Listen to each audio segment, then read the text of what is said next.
Hello students, let's read the question. The frequency of vibration f of a mass m suspended from a spring constant k is given by a relation f equals to c m to the power x k to the power y, where c is the dimensionless quantity. The value of x and y are. Okay. So हमें question में देखा है कि जो frequency है of mass m, ठीक है, suspending from a spring constant k, उसका जो रिलेशन मास और स्प्रिंग कांस्टेंट के साथ ऐसे दे रखा है। तो जो एफ है फ्रीक्वेंसी है उसका रिलेशन क्या है, C M to the power X के टू द पावर वाई। यहाँ पे एम क्या रिप्रेजेंट कर रहा है, मास, एंड के क्या, स्प्रिंग कांस्टेंट। सी हमारा डायमेंशनलेस क्वांटिटी है, इसके कोई डायमेंशन नहीं होंगे, ठीक है। हमें एक्स और वाई की वैल्यू फाइंड आउट करनी है। तो यहाँ पे हम डायमेंशन एनालिसिस करेंगे।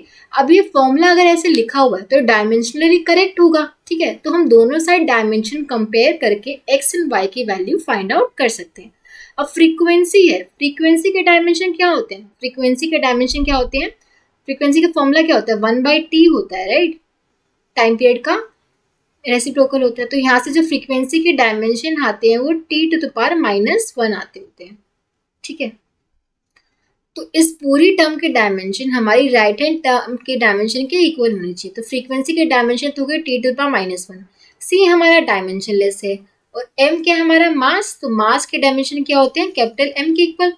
और k क्या हमारा स्प्रिंग कांस्टेंट, स्प्रिंग कांस्टेंट के डायमेंशन क्या होते हैं, स्प्रिंग कांस्टेंट के डायमेंशन कैसे निकाल सकते हैं हम, जो स्प्रिंग कांस्टेंट होता है हमारा स्प्रिंग फोर्स से निकाल सकते हैं। स्प्रिंग फोर्स का एक फॉर्मूला होता है F इक्वल्स टू kx, ठीक है। तो यहाँ से जो k के डायमेंशन जो कि स्प्रिंग कांस्टेंट है हम F डिवाइड बाय x से निकाल सकते हैं। F क्या रिप्रेजेंट करे, स्प्रिंग फोर्स, और x होता है हमारा एक तरह से कंप्रेशन या एक्सटेंशन, एक तरह से लेंथ ही होती है ये x, ठीक है।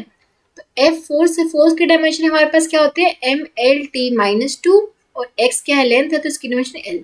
तो जो स्प्रिंग कांस्टेंट की डायमेंशन क्या आ जाते हैं, mt-2, l से कैंसिल हो जाते हैं, ठीक है। तो हमारे k के डायमेंशन मिल गए। तो यहाँ पे हम सबके डायमेंशन पुट करके फिर हम डायमेंशन कंपेयर कर लेंगे और एक्स वाई की वैल्यू मिल जाएगी। तो फ्रीक्वेंसी के डायमेंशन क्या थे, t-1, मतलब m 0 है यहाँ पे, l भी 0 है, क्योंकि सिर्फ t में डायमेंशन थे, ठीक है।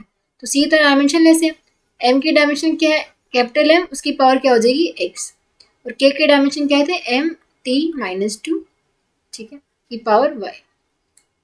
यहाँ से क्या आ जाएगा, m0 l0 t-1, m की पावर x, और इसको खोलेंगे तो m की पावर y और t की पावर -2 है। अब l का कुछ भी नहीं है तो l की पावर 0 लिख सकते हैं हम एक तरह से, ठीक है, l की पावर 0। अब यहाँ पे देखो, इनको पावर को एक साथ कर सकते हो, m की पावर एक साथ करो तो हो जाएगा x + y, और t की पावर -2y है, और l की पावर 0 ही है। अब यहाँ पे क्या करो, m की जो पावर्स हैं, अब यहाँ पे m की 0, तो यहाँ पे m की पावर 0 ही होना चाहिए, डायमेंशन दोनों साइड सेम होंगे ना। अब यहाँ कर हम m की पावर्स को कंपेयर कर लो, m की पावर्स को आप कंपेयर करोगे, m की पावर्स को आप कंपेयर करो तो यहाँ पे 0 है, तो 0 should be equal to x + y।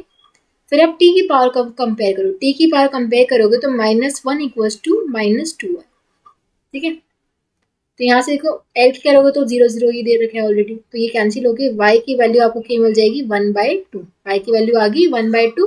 अब यहाँ पे पुट कर दो, 0 इक्वल्स टू x, y की वैल्यू क्या थी, 1/2, तो यहाँ से x की वैल्यू क्या आ जाएगी, -1/2, ठीक है। हमें एक्स वाई की वैल्यू फाइंड आउट करनी थी, एक्स की वैल्यू क्या आ रही है, -1/2, और वाई की वैल्यू 1/2।